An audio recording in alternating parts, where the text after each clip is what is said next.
నమస్కారం వార్తలకు స్వాగతం. ముందుగా ముఖ్యాంశాలు. హైదరాబాద్ తాజ్ డెక్కన్లో జరిగిన స్త్రీ సమ్మిట్లో ముఖ్య అతిథిగా పాల్గొన్న deputy CM Bhatti Vikramarka.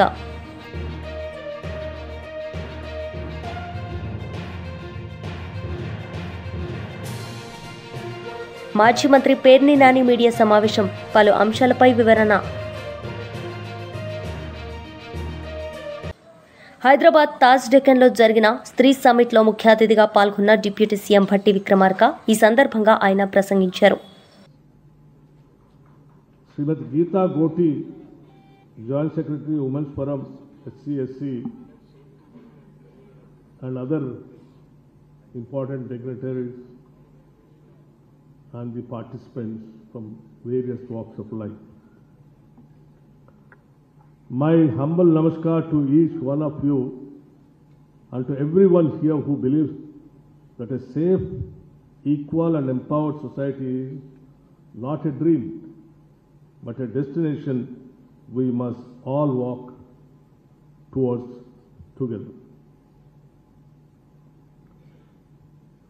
Three Summit, it is more for empowerment of women of this country. We can't just afford to forget March 8th, which is a Women's International Day, and also April 14th, Dr. Baba Saheb Ambedkar's birthday, who was given enormous rights to women, Indian women, through Hindu Code Bill. Women empowerment, particularly in India, at times we all think that, why the contradictory kind of a thing in this country. One side we pray woman as a goddess, a Shakti.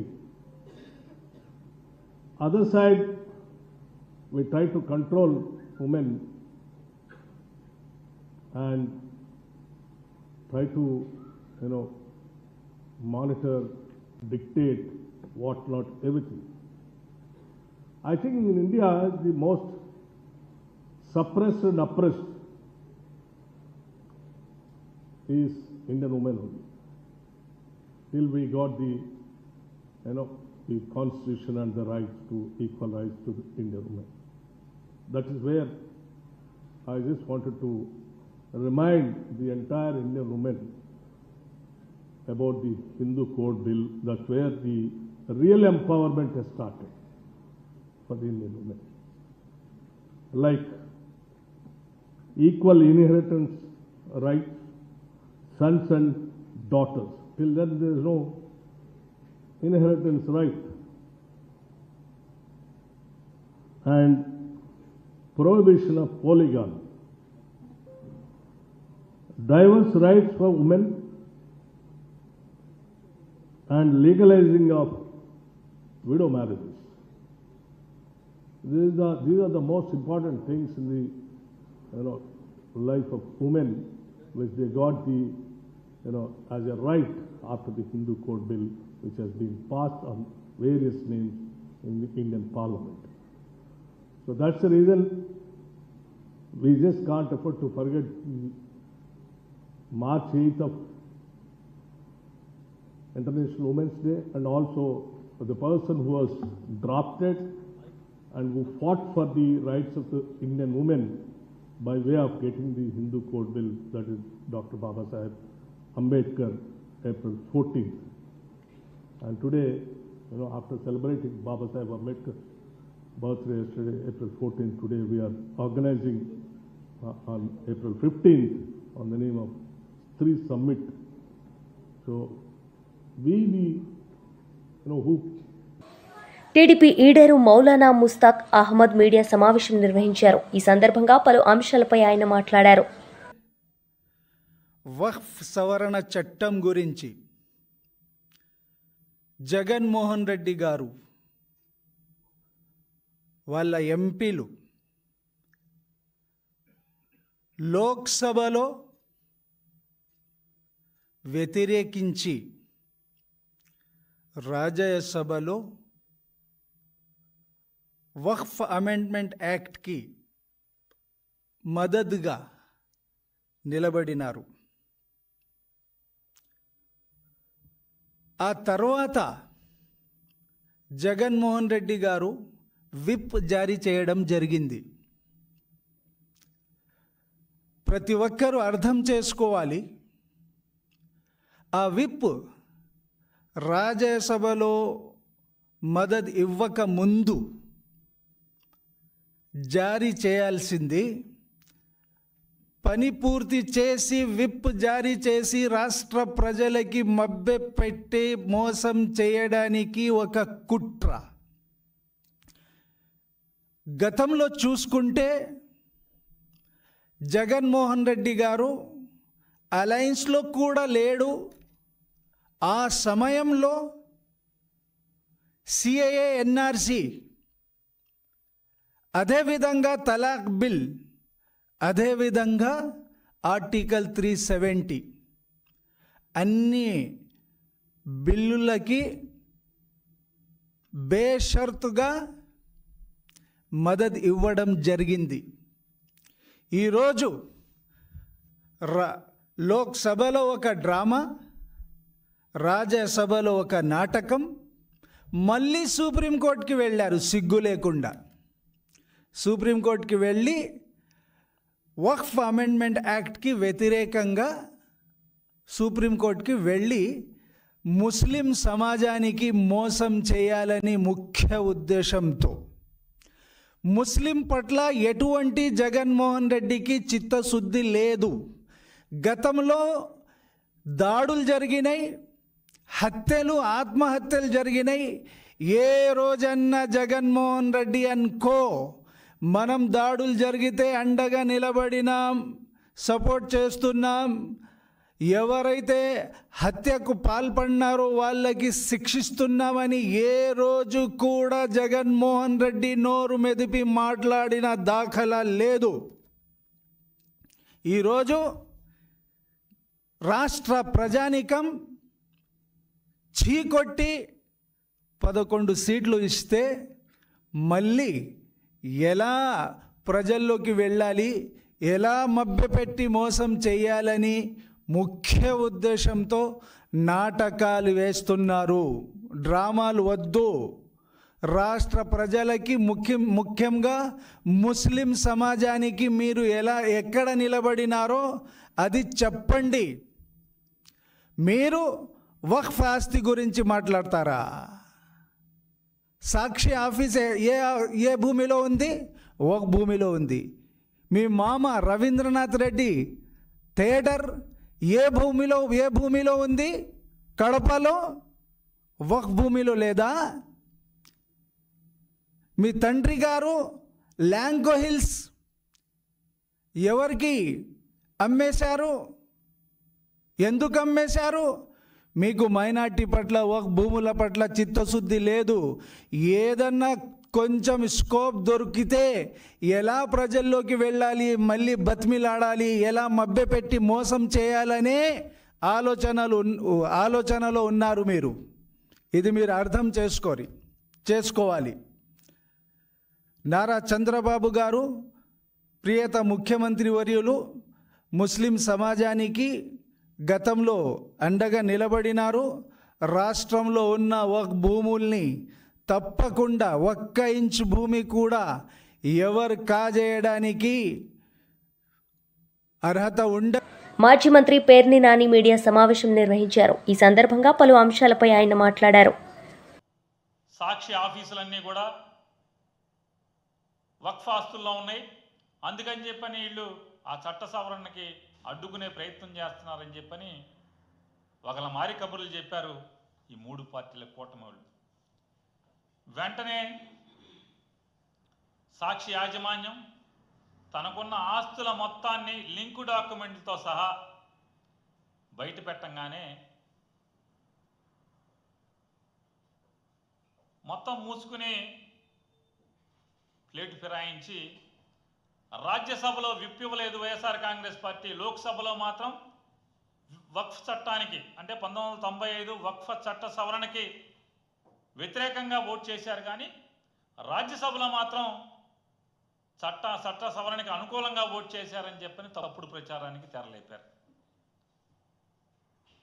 దానికి ముందు whip ఇవ్వలేదని చెప్పారు, రాజ్యసభలో whip ఇవ్వలేదని చెప్పారు. వెంటనే అయ్యా దిక్కుమాలిన వాళ్ళారా, ఇదిగో వైఎస్ఆర్ కాంగ్రెస్ పార్టీ విప్ ఇచ్చింది అని చెప్పి వెంటనే విప్పును బయట పెట్టంగానే మళ్ళీ నోళ్ళు మూసుకుని ఓటే లేదు అని చెప్పని మాట్లాడారు. అరే ఓటు వేయకపోతే మీ చేతనైంది లోక్సభలో రాజ్యసభలో మీరే కదా అధికారం, టీడీపీ మంత్రులు ఉన్నారు, బీజేపీ వాళ్ళు ఉన్నారు, అధికారం మీ చేతిలో ఉంది, మరి బయట పెట్టండి అని నిలదీసేపటికి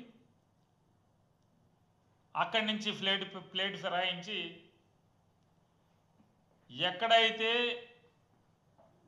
ఈ చట్ట సవరణ ద్వారా వక్ఫ్ చట్ట సవరణ ద్వారా ముస్లింల్లో భారతదేశ వ్యాప్తంగా ముస్లింల్లో అభద్రతాభావం జీవం పోసుకుందో, అలజడి ప్రారంభమైందో, వాళ్ళు ఎక్కడైతే నిరసన కార్యక్రమాలకు మొదలుపెట్టారో వెంటనే సిగ్గు ఎగ్గు లేకుండా తెలుగుదేశం పార్టీ, జనసేన పార్టీ ఈ ముస్లింల నిరసన కార్యక్రమాల్లో తగుదనమ్మా అని సిగ్గు లేకుండా బయలుదేరిపోతున్నారు. ఈ ముస్లింల యొక్క అలజడికి, వాళ్ళ అభద్రతాభావం మొదలవటానికి, వాళ్ళ మనోభావాలు గాయపడటానికి కారణం ఎవరయ్యా అంటే చంద్రబాబే దీనికి ప్రాణం పోశాడు. ముస్లింల వ్యతిరేకంగా, ముస్లిం మనోభావాలకు వ్యతిరేకంగా జరిగినటువంటి ఈ చట్ట సవరణలో చంద్రబాబుదే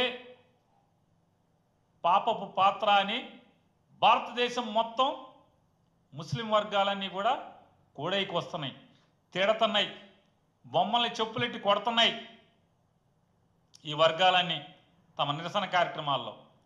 కానీ ఇక్కడ మాత్రం ఏ మాత్రం సిగ్గుపడకుండా, సిగ్గు లేకుండా, అసలు అంటే ఈ సిగ్గు లేకుండా ఉంటాకి ఎంత బరితెగింపు అంటే ఈ మధ్య ఎక్కడో ఒక ఎమ్మెల్యే గారు, ఆయన ముస్లిం, ఆయన మాట్లాడతాడు, ఆ ముందున్నటువంటి వేలాది ముస్లిం సోదరులకి ముందు ఆయన చెప్తాడు మైక్లో, నెత్తి మీద టోపీ ఉంటుంది, అదే మక్కా టోపీ, ఆ టోపీ పెట్టుకుని ఆయన చెప్తాడు, నేను మన మతానికి వ్యతిరేకంగా, మన మత మనోభావాలకు వ్యతిరేకంగా జరిగినటువంటి చట్టాన్ని నేను వ్యతిరేకిస్తున్నానంటాడు. నువ్వెవడు వ్యతిరేకించటానికి? నీకేం హక్కు ఉంది? పైన పాపం చేసింది మీరు. చంద్రబాబు నాయుడుకు తెలుగుదేశం పార్టీ ఓట్లు, జనసేన ఓట్లు, ఈ 2 ఓట్లు లేకపోతే ఈ చట్ట సవరణ జరిగేదా లోక్సభలో? నేను అడుగుతున్నాను, చట్ట సవరణ జరిగేదా? పైనేమో ఆ చట్టం సవరణ జరగడానికి ప్రధాన భూమికి మీది. బాన్స్వాడ నియోజకవర్గ బీఆర్ఎస్ పార్టీ రజతోత్సవ సన్నాహక సమావేశంలో మాజీ ఎంపీ కవిత పాల్గొన్నారు. ఈ సందర్భంగా ఆమె మాట్లాడారు. సగర్వమైన తెలంగాణ జాతి మాకు ప్రత్యేకత ఉంది, తెలుగు వాళ్ళలో మళ్ళీ తెలంగాణ జాతికి ఒక ప్రత్యేకత ఉందని పిడికిలెత్తి నినదించి గర్జించి భారతదేశ రూపురేఖలను మార్చినటువంటి మన నాయకుడు కేసీఆర్ గారు పార్టీ పెట్టి 25 సంవత్సరాలు కాబోతా ఉన్నది ఏప్రిల్ 27కి. మరి ఆ 25 సంవత్సరాల పండుగను, మన చరిత్రను, మన పోరాటాన్ని, మన త్యాగాలను, మన కష్టాలను, మన కన్నీటిని, రాష్ట్రం తెచ్చుకున్న తర్వాత మనం చేసుకున్నటువంటి అభివృద్ధిని అన్నీ కూడా ప్రపంచానికి మళ్ళీ ఒకసారి గుర్తు చేయడానికి మనం 25 సంవత్సరాల పండుగ రజతోత్సవ వేడుక వరంగల్లో 27 నాడు చేసుకోబోతా ఉన్నాం. ఆ సందర్భంగా ఇవాళ మనందరం కూడా ఇక్కడ కలుసుకోవడం జరిగింది. మరి మామూలు విషయం కాదు. భారతదేశ ముఖ చిత్రాన్ని మార్చినటువంటి కండువా ఈ గులాబీ కండువా మామూలు విషయం కాదు. ఎందుకంటే భారతదేశంలో ఆనాడు స్వతంత్ర పోరాటం జరిగింది. ప్రజలందరూ కూడా స్వచ్ఛందంగా పాల్గొన్నారు, స్వతంత్రం తెచ్చుకున్నారు. బ్రిటిష్ వాళ్ళతో కొట్లాడి ఫిరంగులకు ఎదురొడ్డి తుపాకులకు ఎదురొడ్డి నిలబడి స్వతంత్రం తెచ్చుకున్నాం భారతదేశం. ఆనాడు ఆ ప్రజా పోరాటం విజయవంతమైందంటే మళ్ళీ స్వతంత్ర భారతదేశంలో విజయవంతమై లక్ష్యాన్ని చేరినటువంటి పోరాటం ఏదన్నా ఉందా అంటే అది కేవలం తెలంగాణ రాష్ట్ర పోరాటం, అది కేవలం కేసీఆర్ గారికే సాధ్యమైంది. అందులో అడుగై వారి పోరాటంలో మీరు ఒక సపోర్ట్గా నిలబడి ముందుకు నడిపించినటువంటి కార్యకర్తలందరికీ కూడా నిజంగా శిరసు వంచి నేను అభినందనలు తెలియజేస్తా ఉన్నా. 25 ఏళ్ళు నమ్ముకున్నటువంటి ఒక లక్ష్యం కోసం పోరాటం చేయడం అన్నది మామూలు మనుషులతో కాదు.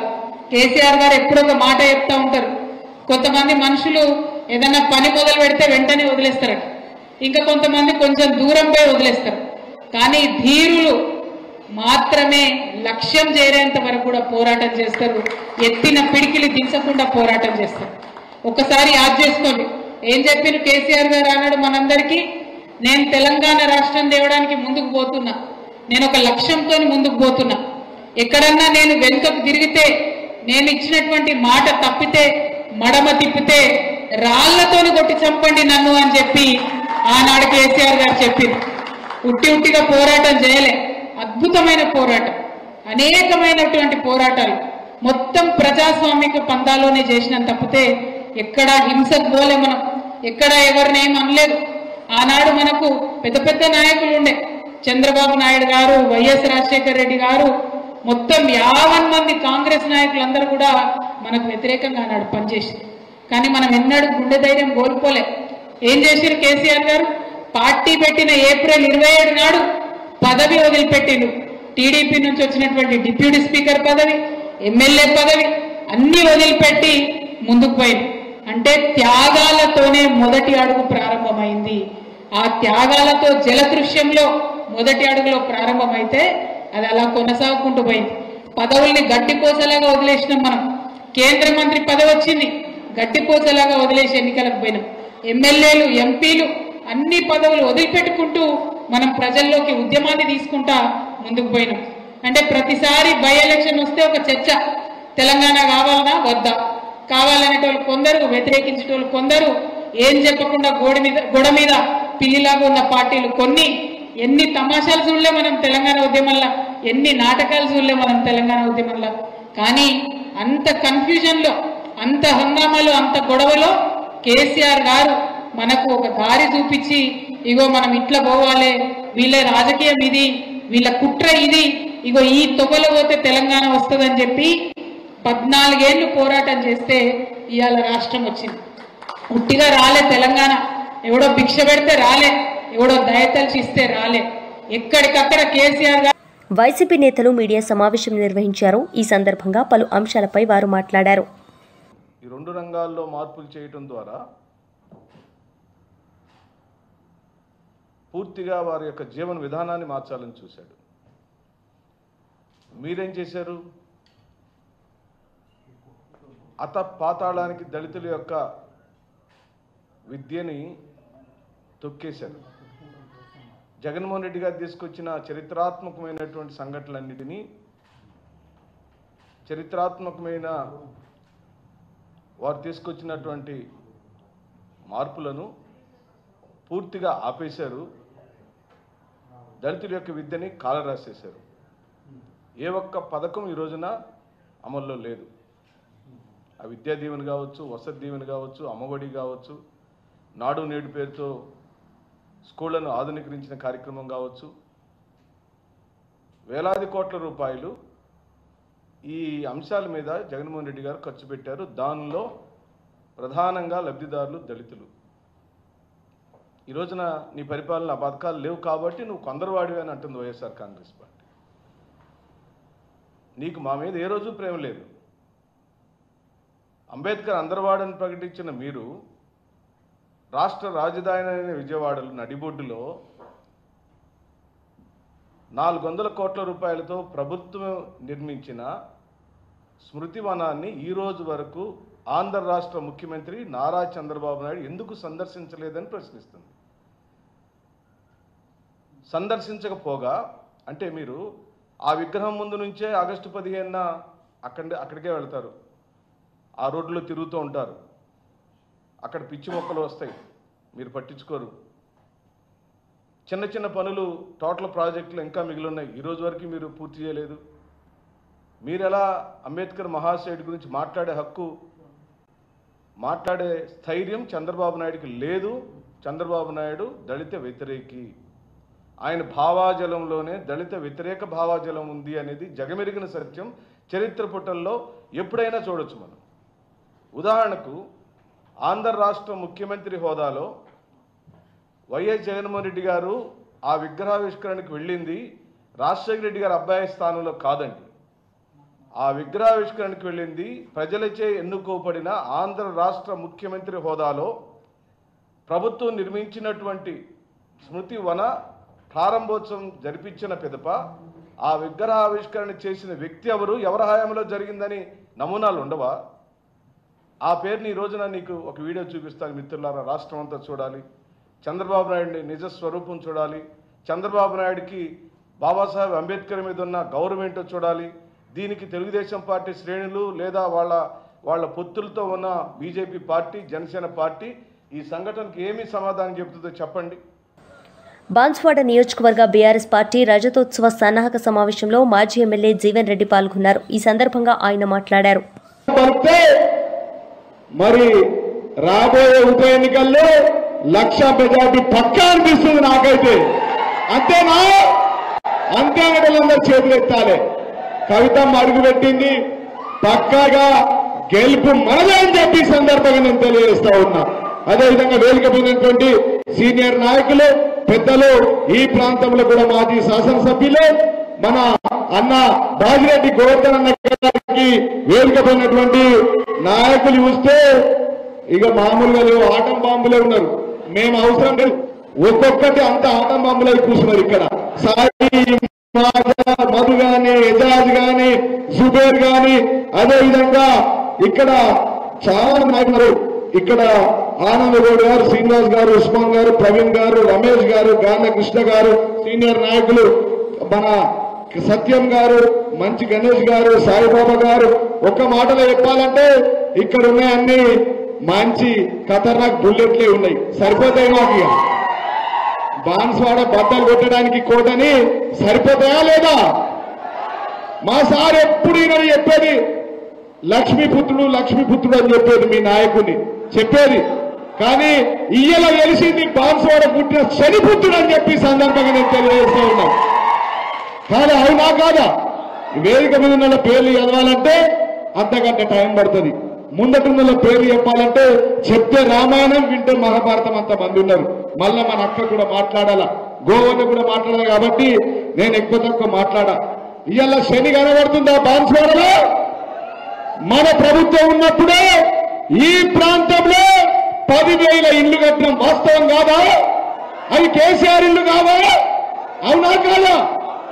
అందుకోసం ఇవాళ వాళ్ళందరూ పెద్ద ఎత్తున ఇక్కడికి తరలి వచ్చిరు. అన్నా మళ్ళీ సారే కావాలి, కారే కావాలి, కేసీఆర్ కావాలి అని గల్లిన బాన్స్వాడలో అంటున్నారు. ఏ ఊరికైనా సార్ కావాలి, ఏ గల్లీకైనా కేసీఆర్ కావాలంటున్నారు. వాస్తవం కాదా? మేమొస్తామన్న సభకని చెప్పి వేలాదిగా తరలి వచ్చి లక్కెంబట తోవింటి వస్తా ఉంటే, అక్క మేమొస్తాం, మేమొస్తున్నాం, 100 మంది ప్రతి గ్రామం నుంచి వేలాది మంది తరలి వస్తూ ఉన్నాం, స్వచ్ఛందంగా వస్తున్నామని చెప్పి మన ముత్యాలమ్మ తల్లి ఇప్పుడు వచ్చింది లంబడవ. ఎక్కడవా మా తల్లి? నేను నా వంతు సహాయం చేస్తారు 2,000 రూపాయలు అని చెప్పి ఆ తల్లికి నేను చేతులెత్తి కేసీఆర్ తరఫున హృదయపూర్వక పాదాభివందనాలు తెలియజేస్తా ఉన్నా.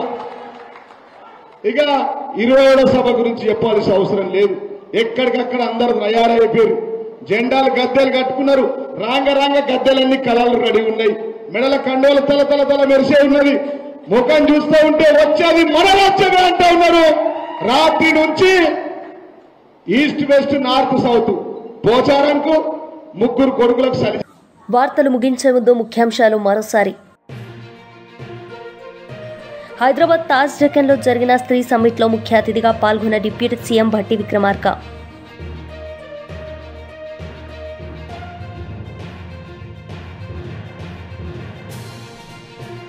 మాజీ మంత్రి పేర్ని నాని మీడియా సమావేశం, పలు అంశాలపై వివరణ. ఈ వార్తలు ఇంతటితో సమాప్తం. తిరిగి ప్రసారమయ్యే వార్తల్లో మళ్ళీ కలుద్దాం. అంతవరకు సెలవు. నమస్తే.